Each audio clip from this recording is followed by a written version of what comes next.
মিথ্যে অভিযোগ লাগিয়ে নিরীহ সাইকেল মেকানিক ও তার স্ত্রীর উপর আক্রমণ এক ব্যক্তির পরবর্তীতে থানায় মামলা। ঘটনা উত্তর ত্রিপুরা জেলার ধর্মনগর মহকুমার কদমতলা থানাধীন তারকপুরে।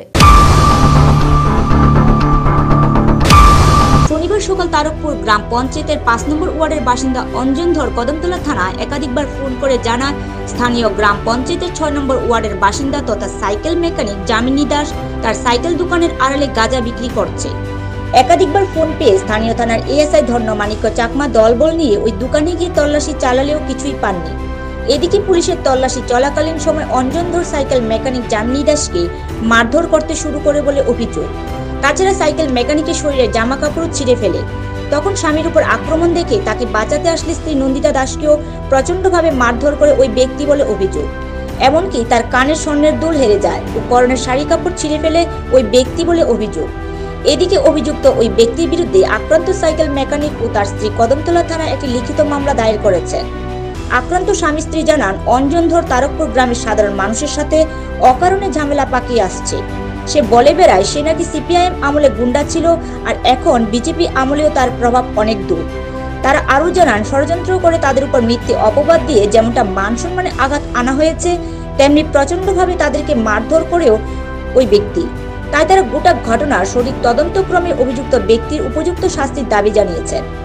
অপরদিকে কদমতলা থানার এএসআই ধর্ণমাণিক্য চাকমা জানান অঞ্জন ধরের খবরের ভিত্তিতে তারা ওই সাইকেল মেকানিকের দোকান বাড়িতে তল্লাশি চালিয়ে তেমন কোনো মাদক খুঁজে পাননি। তাছাড়া অঞ্জন ও সাইকেল মেকানিকের হাতাহাতির সময় তারা ঘরের ভেতর তল্লাশিতে ছিলেন। পরবর্তীতে তাদের হস্তক্ষেপে পরিস্থিতি স্বাভাবিক হয়। তবে যেহেতু অঞ্জন ধরের বিরুদ্ধে লিখিত অভিযোগ করেছেন সাইকেল মেকানিক ও তার স্ত্রী সেহেতু সেই অভিযোগটি তদন্ত করে দেখা হবে। মানে 11টার নাগাদ গেছে আমরা দোকানো তারারে লইয়া মানে অঞ্জন ধর আমরা গ্রামের অঞ্জন ধরারে আমরা খাখা ডাকি সম্পর্কে খাখার গ্রাম তাই না গেছে গিয়া আমার স্বামীর নামে বদনাম করছে। আমার স্বামী বলে গাঞ্জা বেছে হয়ে আমার দোকানে ঢুকছে ঢুকে চার্জ করছে। চার্জ করার পরে আমার স্বামীর তারা চার্জ করে আর আমার স্বামী বাইরে থেকে কইছে আমার যখন গাঞ্জা বেশি তুই আমার বাবার এনে গাঞ্জা দিছ 2-3 কেজি করে কই তুই আমার স্বামীর গাত গিয়া আর মারছে। আমার স্বামীর মুখ কপালও কিল দিছে এরপরে গেঞ্জি ছিঁড়ছে গলাউলা সিরিয়া। এরপরে আমি আফটারনাথ গেছি দোকানের সামনে একটা কানোর সেকেস আসছিল এটার মধ্যে আমার ডেক্কা মারি ফেলাইছে ফেলাই আমার একটা থাবা মারছে থাবা মারি আমার শাড়ি ছিঁড়ছে কানের স্বর্ণের দুল আড়াইছে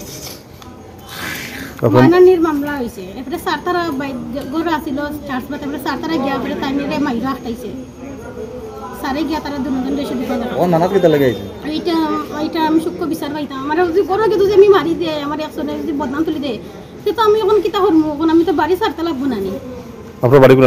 তারকপুর। আপনার স্বামীর নাম কিটা? ও যামিনী দাস। আপনার নাম? নন্দিতা দাস। কত নম্বর ওয়ার্ড? 6 নম্বর।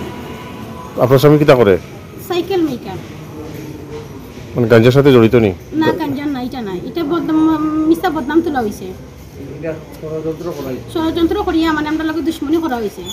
কে লাগে আমার স্বামী তোমার তার বাইয়ে গেছে কি আরেক বিয়া করিয়া গেছে কি আরেকটা লইয়া এখন আমার স্বামী তার বউরে খাবাইলা 2টা বাচ্চা একটা বিতলাঙ্গ 12 বছর হয়ে গেছে একটা ছোট এখন গ্রামের মানুষের কথা হয়েছে আমরা তার বউরে খাবাইতাম না আমরা এটা নিতে দেখতাম না এটা নিতে আমরা সরিয়ে দিলাম ও আমরা কথা হয়েছে ওইটা তো আমার দৌড়ে যখন আনছে যে ফেলাইয়া দেয় কিন্তু এটাই নামডার আমি কি কই ফেলাই ওইটি তো আমার লইয়া খাওয়া লাগবো ও মানুষের কথা হয়েছে এটা আমরা খাবাইতাম না ওইটা দুশ্মনী করতে তারা আমরা ছাড়ি দিতাম। পুলিশে কি হলো? পুলিশের সামনে তো মারপিট হইলো স্যারে কইছে তোমরা থানার গিয়ে লিখিত দেও এবারে স্যার তারা তো কিছু চার্জ করে খাইছে না মানে মামলা।